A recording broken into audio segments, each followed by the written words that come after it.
안녕하세요. 역설TV 역설입니다. 오늘 한국 증시는 보합 수준에서 지금 왔다 갔다 하는데요. 코스닥은 그동안 상대적으로 많이 오른 영향 때문인지 몰라도 좀 조정이 조금 있네요. 제가 오늘 이렇게 영상을 만드는 이유라고 해야 되나요? 예. 그 썸네일 제목처럼 황금알을 낳는 거위 갖기. 황금알을 낳는 거위라는 게 어떤 분들한테는 이제 사업체가 될 것 같고요. 또 어떤 분들은 이제 부동산, 그리고 저같이 이제 주식으로 하는 분들, 이렇게 저는 크게 이 세 부류로 나누고 싶어요. 근데 다들 그 사업체 하시는 분들이나, 그리고 부동산 하시는 분들이나, 그 주식 투자를 하시는 분들이나 공통점이 하나 있는 게 다 리스크가 있다는 겁니다. 리스크.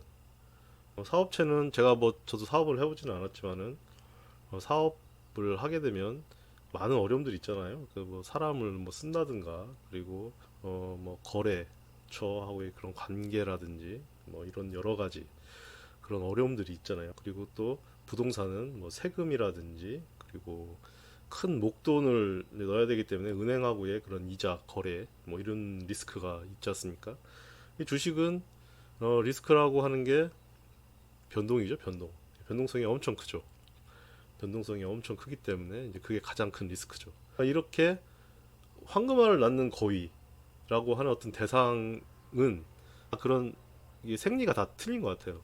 근데 그것을 내가 어떻게 감수를 하고 감당을 하고 내가 계속 그 투자를 해서 불려 나갈 것인지, 사업체든 부동산이든 주식이든, 그거는 자신의 성향과 자신의 선택, 그리고 자신의 가치관에 대한 철학 같은 것들, 그런 것들에 의해서 바뀌어지는 것 같아요. 저는 개인적으로 그런 변동성이 큰 주식의 리스크를 어느 정도 뭐 냉정하게 이제 보려고 이제 노력을 하고, 이거는 원래 그런 곳이다, 이렇게 변동이 크고, 오히려 그렇게 변동이 컸을 때, 큰 하락이 오고 갑작스러운 폭락이 왔을 때는 오히려 싸게 살 수 있는, 내 자산을 이제 넣을 수 있는 이제 그런 기회구나.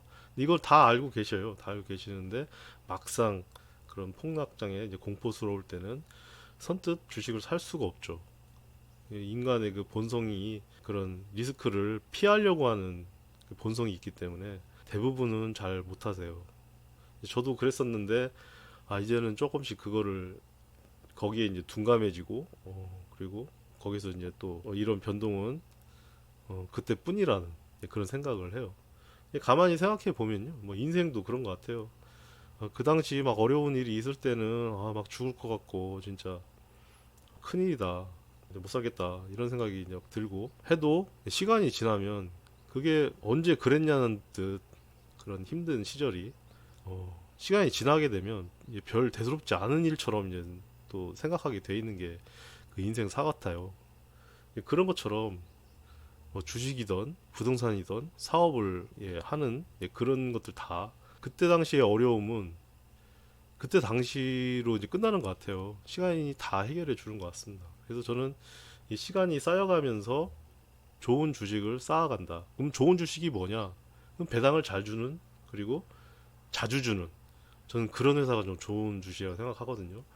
뭐 재무제표를 보고 암만 좋은 주식을 찾고 뭐 해도 제일 중요한 거는 배당입니다. 배당금을 얼마나 자주, 얼마나 많이 주는지, 그리고 꾸준하게 주는지.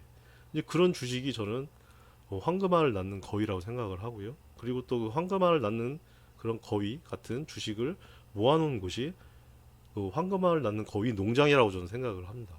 저도 이걸 느낀 지가 얼마 안 됐어요. 제가 이제 2019년 3월 이때까지는 제가 14년, 14년 동안 했을 때는 한 1,000만 원에서 2천만 원 정도 주식 투자를 쭉 해왔었는데, 어떻게 보면 그때만 해도 용돈 따먹기 시기다 이렇게 생각을 하고 주식 투자를 했던 것 같아요. 근데 제가 생각을 바꾼 게 2019년 7월부터 생각을 바꿔서 2019년 10월까지 제가 갖고 있는 모든 제 현금을 다 털었어요. 빚 안 내고요. 그래서 1억을 만들어서 그때부터 이제 주식에다 거진 몰빵을 한 거죠. 제 현금성 자산은. 그러면서 이제 바뀐 게 뭐였냐면 2019년 4월만 해도 8만 원, 2018년 그때 이제 주식을 들고 있던 그 배당금을 이제 받은 거겠죠. 근데 2020년 4월이 되게 되면 97만 원이 됩니다. 그리고 또 바뀐 게, 그전에는 뭐 분기든 중간 배당이든 이런 게 없었어요. 2019년도 보시게 되면 배당금 들어온 그런 게 하나도 없지 않습니까? 연배당만 4월 달에 들어온 거 외에는 없잖아요. 근데 2020년부터는 바뀐 게 2020년 5월에는 20년 1분기 배당이 5만 원이 들어오고 20년 8월에 10만 원, 20년 11월에는 17만 원 가까이 되는 돈이 배당으로 들어옵니다. 그리고 21년에는 4월에는 2020년 연배당이 500만 원이 들어오고요. 21년 5월에는 1분기 배당이 58만 원이 들어오고 그리고 21년 8월에는 중간 배당이 200만 원이 들어옵니다. 그리고 11월에는 3분기 배당인 90만 원이 들어옵니다.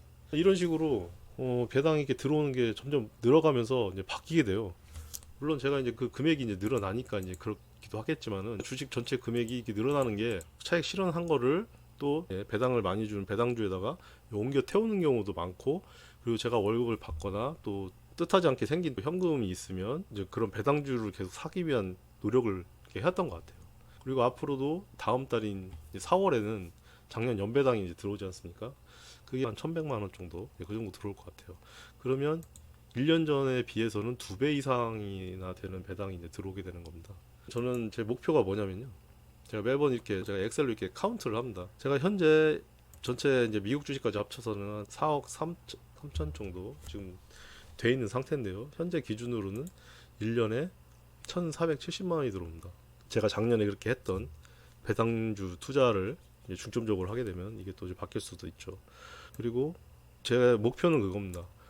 지금 현재 1년에 1,470만 원을 받게 되면 월에 한 122만 원 정도 받는 그런 구조고, 제가 따로 부동산으로 임대비로 한 42만 원, 이것도 뭐 세금 다 제하고 그 정도니까 지금 현재는 월에 165만 원 좀 안 되는 돈을 받을 수 있는 구조는 만들어 놓은 것 같아요. 물론 이 구조를 계속 유지를 하고 있다라고 하면요, 제 월 배당하고 임대 수익이 다 합쳐서 월 500이 되는 게 제 목표예요. 그러면 그때는 제가 제 스스로 제가 다니는 회사를 관두고 은퇴를 하는 시점으로 봅니다. 그러니까 회사나 사회가 정한 은퇴 시기가 아니라 제 나름대로의 은퇴 시기를 제가 주도적으로 이렇게 설정을 해놨어요. 월 500만 원 정도 받게 되면 제가 사회생활 하면서 그리고 다른 내가 하고 싶어 하는 일을 진정으로 찾을 수 있는 그 정도의 안정적인 현금 흐름을 가질 수 있다라는 기준을 저는 세운 거죠. 물론 이게 지금 현재는 160만 원이지만 500만 원이 되려면 필요한 게 있죠. 시간이죠, 시간. 시간하고 돈입니다. 시간하고 돈으로 저는 이 주식 그 계좌 안에서 구조를 만들 것입니다. 그래서 이 황금알을 낳는 거위들을 키우고 있는 거위 농장을 만들 생각이고요. 계속 노력을 할 것입니다. 네, 오늘 영상은 뭐 제가 배당금에 대해서 다시 말씀을 드렸는데요. 오늘 영상이 마음에 드셨으면 좋아요, 구독, 알림까지 부탁드리겠습니다. 예, 오늘 영상은 여기까지 하겠습니다. 이상 역설이었습니다. 감사합니다.